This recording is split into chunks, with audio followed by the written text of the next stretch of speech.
Langkah-langkah menuju takwa. Allah, jalan menuju takwa ialah menaati Allah dan Rasul-Nya dengan menunaikan perintah-perintah dan menjauhi larangannya. Amalan-amalan yang mengantarkan pada ketakwaan terdiri dari amalan lahir dan amalan batin. Di antaranya yang pertama, beriman. Laisal birra an tuwallu wujuhakum qibalal masyriqi wal maghrib, walakinnal birra man amana billahi wal yaumil akhir wal malaikati wal kitabi wan nabiyyin wa atal mala ala hubbihi zawil qurba wal yatama wal masakin wa banas sabil wasailina wa fir riqab wa aqamus salata wa ataz zakah wal mufuna bi ahdihim idza ahadu wasabiruna fil ba'sa'i wad dharra'i wa hinal ba's ulaika alladziina sadaqu wa ulaika humul muttaqun. Kebajikan itu bukanlah menghadap wajahmu ke arah timur dan ke arah barat, tetapi kebajikan itu ialah kebajikan orang yang beriman kepada Allah, hari akhir, malaikat-malaikat, kitab-kitab, dan nabi-nabi, dan memberikan harta yang dicintainya kepada kerabat, anak yatim, orang-orang miskin, orang-orang yang dalam perjalanan musafir, peminta-minta, dan untuk memerdekakan hamba sahaya, yang melaksanakan salat dan menunaikan zakat, orang-orang yang menepati janji apabila berjanji, dan orang yang sabar dalam kemelaratan, penderitaan, dan pada masa peperangan. Mereka itulah orang-orang yang benar, dan mereka itulah orang-orang yang bertakwa. Al-Baqarah 177. Sering dan banyak sekali manusia berbicara tentang kiblat, seolah-olah kiblat itu sebagai satu-satunya kebaikan. Padahal tidak demikian. Sekadar menghadapkan muka ke barat atau ke timur bukan merupakan pokok persoalan keagamaan atau kebajikan. Sumber kebajikan itu bermacam-macam. Sebahagian merupakan pokok-pokok kepercayaan, akidah, dan sebahagian lain induk ibadah. Kategori pertama, beriman pada Allah, pada hari kebangkitan, hari pengumpulan seluruh makhluk, dan hari pembalasan. Beriman pada malaikat dan pada kitab-kitab suci yang diturunkan kepada para nabi, dan beriman kepada para nabi itu sendiri. Kedua, menafkahkan harta secara sukarela untuk kerabat terdekat, anak-anak yatim, dan bagi siapa saja yang sangat membutuhkan. Ketiga, menjaga dan memelihara salat. Keempat, menunaikan zakat. Kelima, menepati janji menyangkut jiwa dan harta. Keenam, bersabar atas segala cobaan yang menimpa diri dan harta. Orang-orang yang menyatukan dalam diri mereka pokok-pokok kepercayaan dan kebajikan, mereka itulah orang-orang yang benar-benar beriman. Merekalah yang membentengi diri dari kufur dan moral yang rendah. Langkah kedua ialah menegakkan salat dan menunaikan zakat. Wa'mur ahlaka bis-salati wastabir 'alaiha. La nas'aluka rizqa, nahnu narzuquka wal 'aqibatu littaqwa. Dan perintahkanlah keluargamu melaksanakan salat dan sabar dalam mengerjakannya. Kami tidak meminta rezeki kepadamu, kamilah yang memberi rezeki kepadamu. Dan akibat yang baik di akhirat adalah bagi orang yang bertakwa. Taha 132. Perintahkanlah keluargamu agar selalu mengerjakan salat pada waktunya, sebab salat merupakan tali penghubung paling kuat antara mereka dengan Allah. Kerjakanlah selalu salat itu dengan sempurna. Kami tidak membebanimu untuk menanggung rezeki bagi dirimu. Kamilah yang menjamin rezekimu. Sesungguhnya akibat yang baik di dunia dan di akhirat diberikan kepada orang-orang yang baik dan bertakwa. Alif Lam Mim tilka ayatul kitabil hakim hudaw wa rahmatan lil muhsinin alladzina yuqimuna as-salata wa yu'tuna az-zakah wa hum bil akhirati hum yuqinun. Alif Lam Mim, inilah ayat-ayat Al-Quran yang mengandung hikmah sebagai petunjuk dan rahmah bagi orang-orang yang berbuat kebaikan, yaitu orang-orang yang melaksanakan salat, menunaikan zakat, dan mereka meyakini adanya akhirat. Al-Luqman 1-4.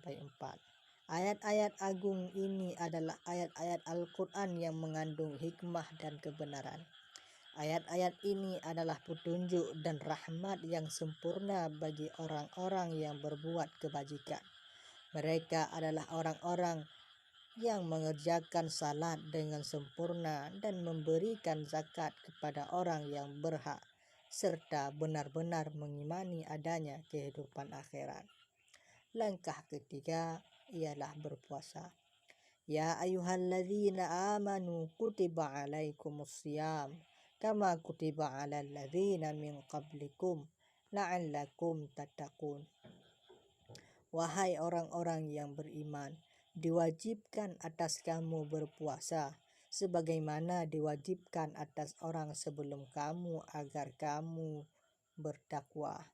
Al-Baqarah 183. Allah mewajibkan orang beriman berpuasa sebagai upaya pembersihan jiwa, pengekangan hawa nafsu, dan sebagai perwujudan kehendaknya melebihi derajat manusia dari binatang yang tunduk hanya pada insting dan hawa nafsu. Berpuasa merupakan syariat yang juga telah diterapkan atas umat terdahulu, maka tidak selayaknya seorang mukmin merasa berat untuk melakukannya. Dengan puasa itu Allah bermaksud menanamkan jiwa ketakwaan, menguatkan daya indrawi, dan mendidik jiwa. Di samping hikmah spiritual edukatif, ilmu kedokteran modern banyak menyinggung manfaat medis puasa. Antara lain bahwa puasa bisa menjadi terapi berbagai macam jenis penyakit seperti darah tinggi, penyempitan pembuluh nadi, penyakit lemah jantung, dan diabetes. Puasa mampu memperbaiki sistem pencernaan, mencegah infeksi persendian, dan memberi kesempatan pada jaringan tubuh untuk beristirahat, melenyapkan sisa-sisa organik yang berbahaya bagi tubuh, dan memberikan perlindungan pada tubuh dan berbagai jenis penyakit lain. Langkah keempat, tabah dan sabar dalam penderitaan. Qul a'unabbi'ukum bi khairin min dhalikum lilladzina taqaw 'inda rabbihim jannatun tajri min tahtihal anhar khalidina fiha wa azwajum mutahharah wa ridwanum minallah wallahu basirum bil ibad. Alladzina yaquluna rabbana innana amanna faghfir lana dhunubana wa qina adzabannar. As-sabirina was-sadiqina wal-qanitina wal-munfiqina wal-mustaghfirina bil-ashar. Katakanlah, maukah aku kabarkan kepadamu apa yang lebih baik dari yang demikian itu? Bagi orang-orang yang bertakwa tersedia di sisi Tuhan mereka surga-surga yang mengalir di bawahnya sungai-sungai. Mereka kekal di dalamnya, dan pasangan-pasangan yang suci serta ridha Allah. Dan Allah Maha melihat hamba-hambanya, yaitu orang-orang yang berdoa, ya Tuhan kami benar-benar beriman, maka ampunilah dosa-dosa kami dan lindungilah kami dari azab neraka. Juga orang yang sabar, orang yang benar, orang yang taat, orang yang menginfakkan hartanya, dan orang yang memohon ampunan pada waktu sebelum fajar. Ali Imran 15-17. wasbir wa ma sabaruka illa billah la tahzan alaihim wa la taku fi dhaikim mimma yamkurun innallaha ma'al ladzina taqaw wal ladzina hum muhsinun. Dan bersabarlah Muhammad, dan kesabaranmu itu semata-mata dengan pertolongan Allah. Dan janganlah engkau bersedih hati terhadap kekafiran mereka. Dan jangan pula bersempit dada terhadap tipu daya yang mereka rencanakan. Sungguh Allah berserta orang-orang yang bertakwa dan orang-orang yang berbuat kebaikan. An-Nahl 127-128. Bersabarlah karena kesabaran itu akan dapat membantu meringankan beban penderitaan dan memecahkan persoalan-persoalan hidup. Janganlah berduka cita orang menerima seruan untuk beriman. Jangan pula dadamu merasa sesak oleh makar dan rencana jahat orang untuk merintangi dakwah. Karena perbuatan mereka itu tidak akan pernah mencelakakan dirimu. Langkah kelima, mohon ampun atas segala dosa. Wasari'u ila maghfiratin min rabbikum wa jannatin arduha as-samawati wal ard wa'iddat lil muttaqin alladzina yunfiquna fis sarra'i wad dharra'i wal qadimina al ghaidh wal 'afina 'anil nas wallahu yuhibbul muhsinin. والذين إذا فعلوا فاحشة أو ظلموا أنفسهم ذكروا الله فاستغفروا لذنوبهم ومن يغفر الذنوب إلا الله لم يصروا على ما فعلوا وهم يعلمون. Dan bersegeralah kamu mencari ampunan dari Tuhanmu dan mendapat surga yang luasnya seluas langit dan bumi yang disediakan bagi orang-orang yang bertakwa, yaitu orang yang berinfak baik di waktu lapang maupun sempit, dan orang-orang yang menahan amarahnya dan memaafkan kesalahan orang lain. Dan Allah mencintai orang yang berbuat kebaikan dan juga orang-orang yang apabila